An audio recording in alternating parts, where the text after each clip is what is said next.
Hello, thank you again for tuning in to part 2 of Love, Loss, and the Life in Between. I hope you enjoyed it, and thank you for making it to the end.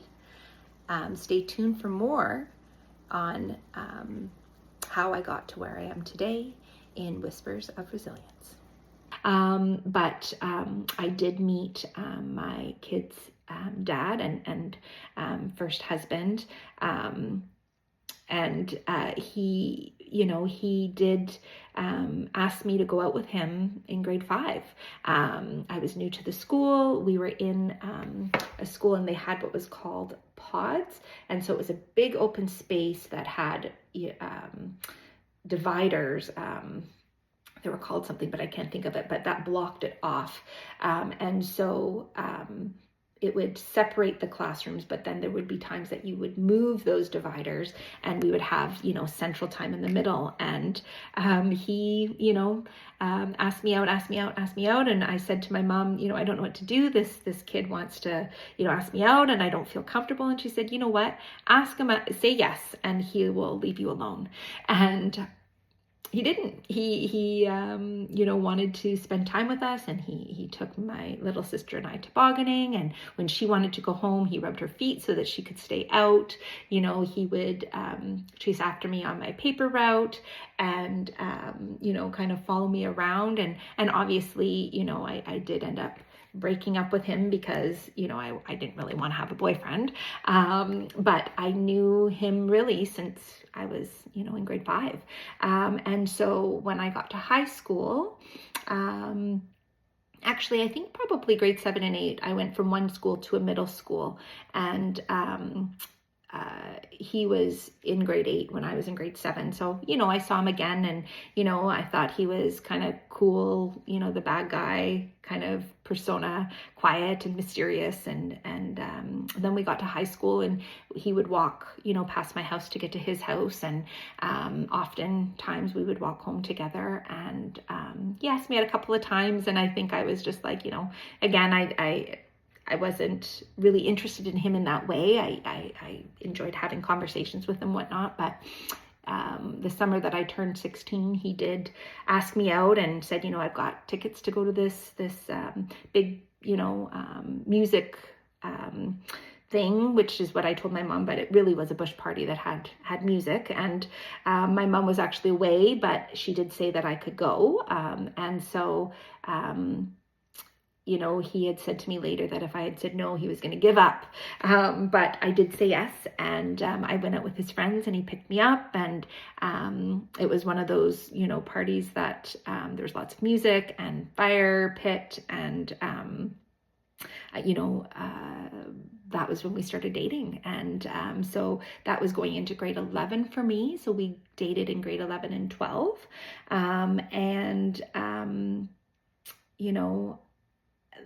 We felt like we really connected, and I think that it was a lot of fun in the sense that the friends that we hung out with and the we went to lots of concerts. That was something that we both really had in common, was that we loved music. We liked being around a lot of people and friendships. We enjoyed going to house parties and hanging out with our friends. I remember us playing video games, but music was kind of really what connected us. We moved in together probably 18 or 19. I was 18 or 19. So after high school, I kind of stayed at his mom's house with him for a while. Our friends, got quite close with his mom as well. And we would have card nights and he was working when I was still in high school, finishing up. And I did go back for a year or for a term, but I don't think I finished. And that was kind of, I was tracking and trending to be an entrepreneur. It was kind of, the mindset that I had. And I had gone to all kinds of, entrepreneurship events at Laurier. And, I really thought that I was going to go to university, but, I really just felt like if I went to university, it would change our relationship a lot. And, I don't think I really wanted to admit that that was why. There's also fear of failure. There's fear of something new. My older sister had taken some university courses and got a college diploma. And I was working and hanging out with friends, and I just didn't go to university, and I didn't go to college either. I just started working, and so life, was kind of just the regular type of life. We moved into an apartment, then we moved into a semi, then we moved into another semi. Our life was pretty, pretty much a party for a long time. And I think that there was some of that was, my own trauma,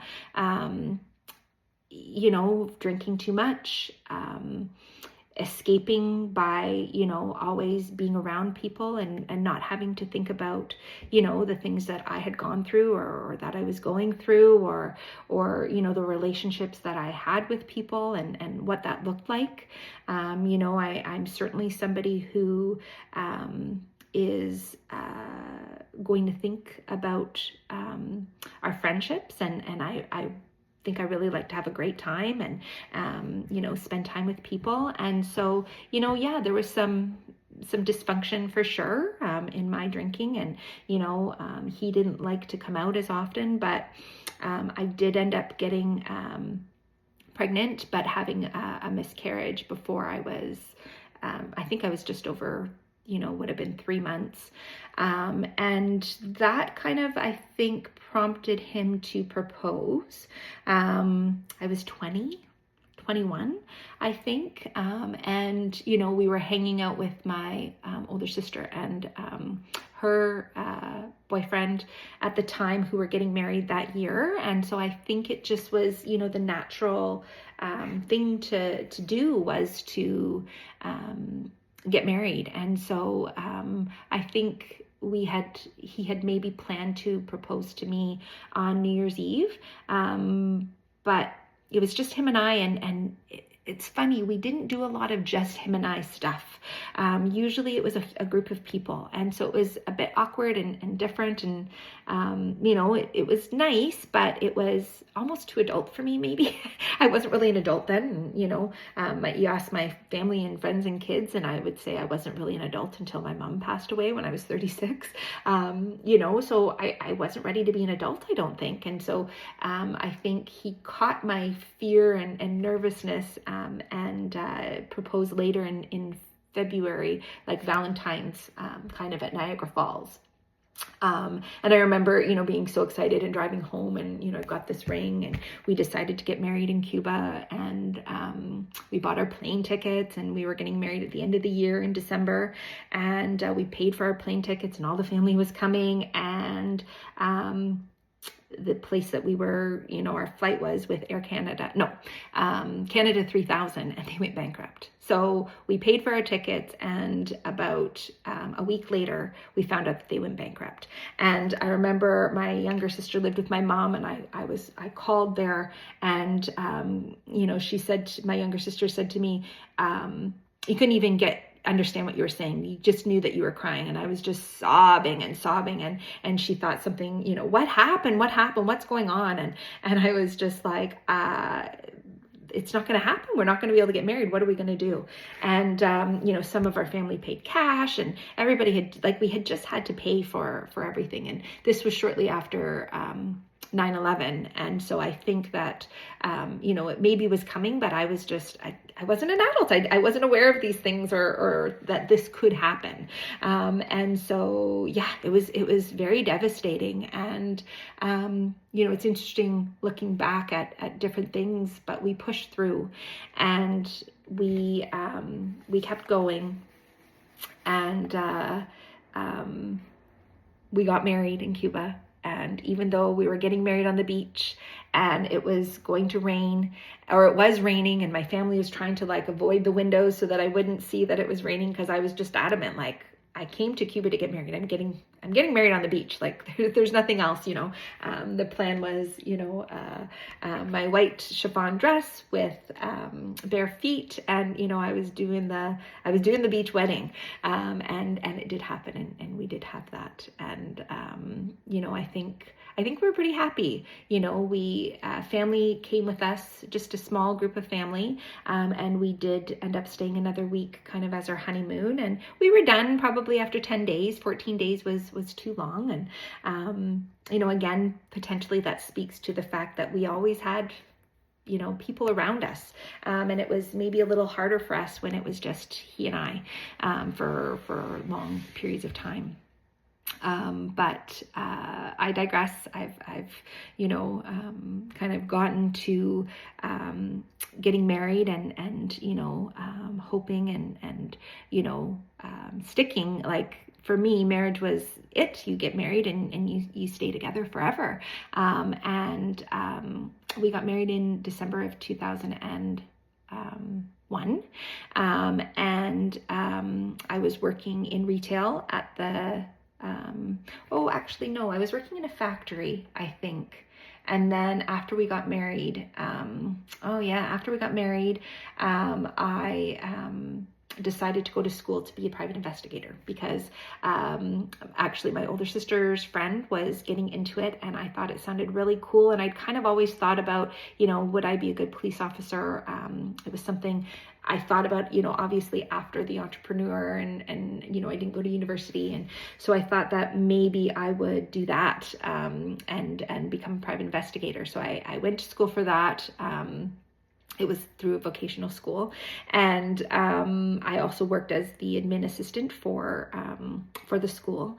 And I was driving to work one day, and it was really shortly after we got married, and it was winter time, and I was driving on a road that connects kind of Cambridge to Kitchener, and I got caught up in the slush, and I couldn't get control of the car, and the car slammed into a telephone pole, and the car kind of wrapped around the pole and bounced back.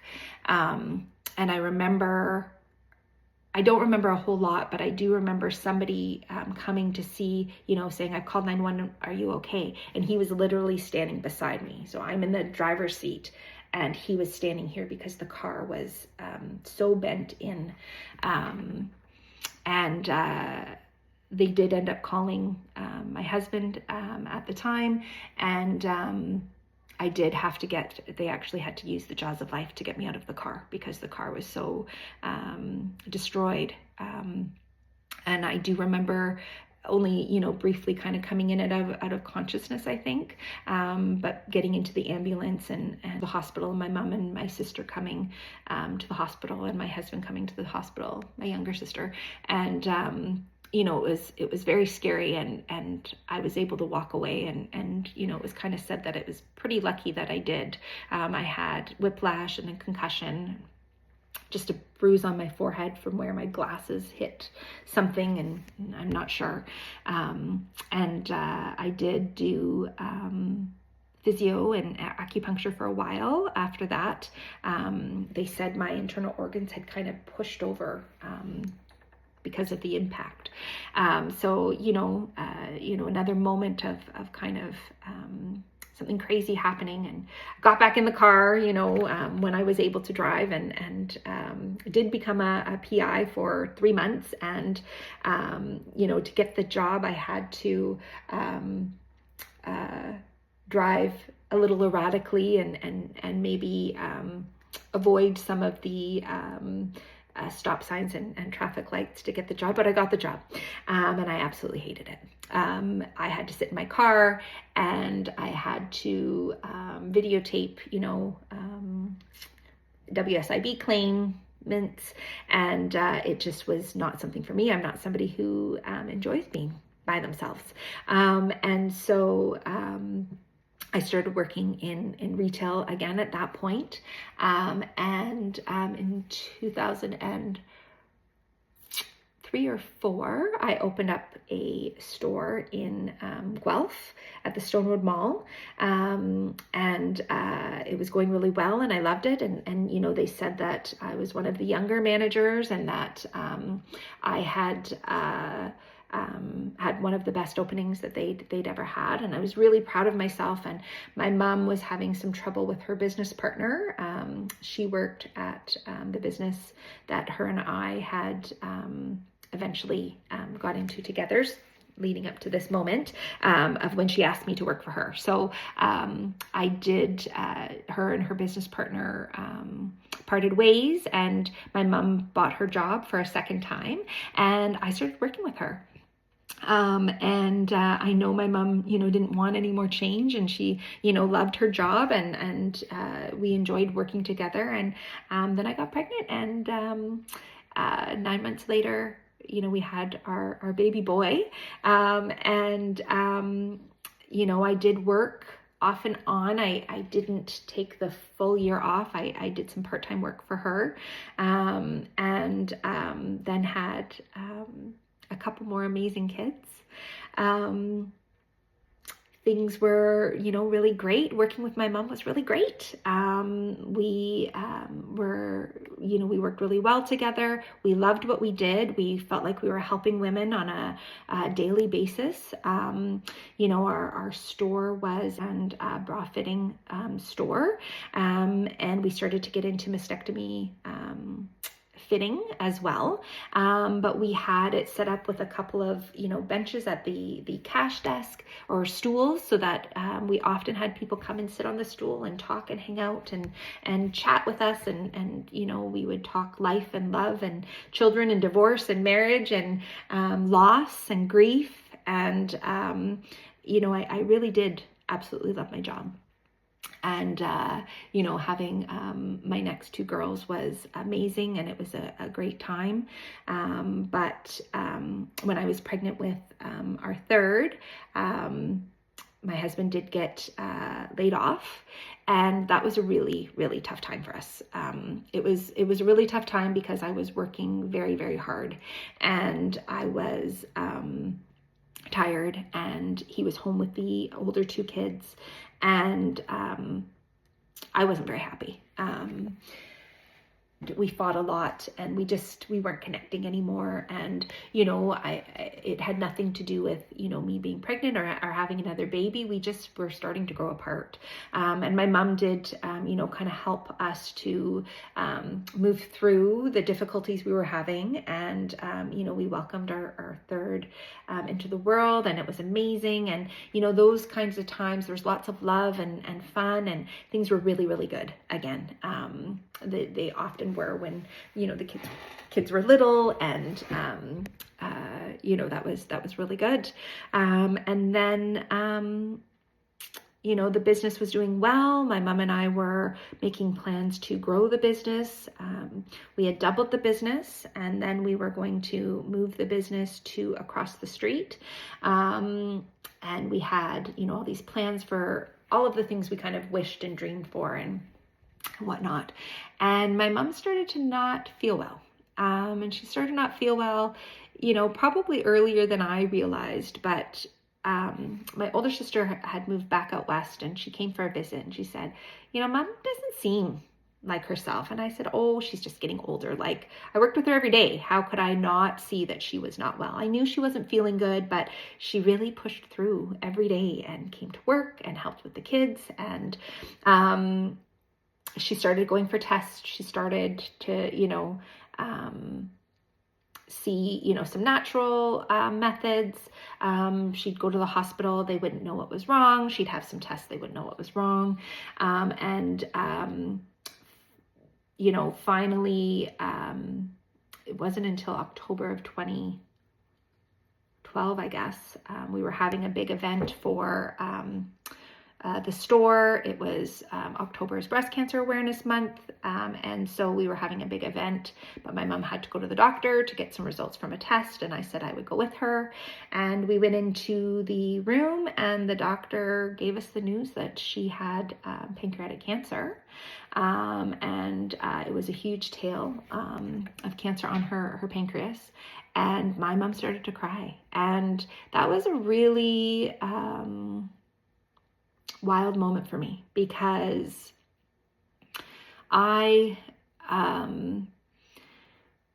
hadn't seen her cry a lot. I knew she'd gone through a lot. She was the type of person that you just keep getting up and you keep going, but to see her cry, she knew more than I did. She knew that it wasn't good. I didn't know. When I heard those words, I was like, okay, it's cancer. We're gonna, do some things, and she's gonna be fine, and it'll be okay. But there was no surgery option, and we finally were able to. She was in so much pain, and I finally said to her, Mom, you've had the diagnosis, let's just go to the hospital and get you some pain medicine. And we did, and it was better. And she did have to stay in the hospital for a few days, and we instantly started making a plan for Christmas, because I knew it was something that she wanted. And I hopped into bed with her, and we were joking and laughing and love and life, and that was definitely something that my mom instilled in me, was that when things happen, you just have to take it in stride, and you have to deal with what's happening. And we were going to just live out the rest of her life the best way that we could. The next few months were hard. They were really hard. I was trying to balance 3 kids and a husband, a business that I was now running by myself with the help of my wonderful staff, but by myself because my mom was too sick. She wasn't able to. And we were talking about, what am I going to do and how am I going to do this? And my mom's older sister said to me, you have to do this for her. And I really didn't want to. I didn't want to, because it was my mom's dream. And I wasn't sure that it was mine. And, I had said to my mom a couple of times that I didn't know if this was forever for me. But my aunt telling me that I had to do this for my mom, it hurt. It hurt. And I did it. But I did it well. After she passed away, I put it all into it. And I think that,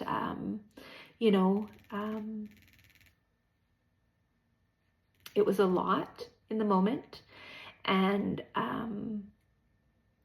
I made the plan. I moved forward with the plans. And we moved the business across the street. And I got the help of friends and customers who absolutely loved and adored my mom. And we got we had these 2 amazing women who were helping us to do some of our design work. And one of them created a book, and it was like a guest book or a memory book or a journal, I guess. And she had put some of the fabric on it, the cover that my mom had picked out for the new business. And we had customers write, love notes to my mom. We got through Christmas. We went to the Christmas cottage. We had some kind of crazy moments there, but we got to fulfill that dream that my mom had of spending Christmas at a cottage. And the kids were there, and my sisters were there. My nephew was there, and even my stepdad, who was estranged from my mom at the time, did come as well. And my mom passed away in March of 2013. We had a beautiful, amazing tribute to her. And we had this, I can't remember how many days we had, but we had people just coming, lining up, and wanting to give a hug and to share something about what my mom meant to them. It was beautiful. It was lovely. And I think that this takes us to, kind of a big moment that I can speak to in the next episode. So as we talk about what we've been through and where we're going, and having the courage to turn these moments into our what drives us and what helps us to become the people that we are today. And this was one of those moments. So thank you for listening and staying on this long. If you made it this far, and for watching me go through this emotional moment, I appreciate you, and I'll see you next time.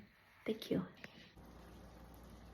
If you want to check out more, you can visit my podcast for the whole episode without edits, and that can be streamed on any of your regular podcasts like Apple Podcast or Spotify. I will pop the link in the comments below for my podcast, and I hope to see you soon. Be well.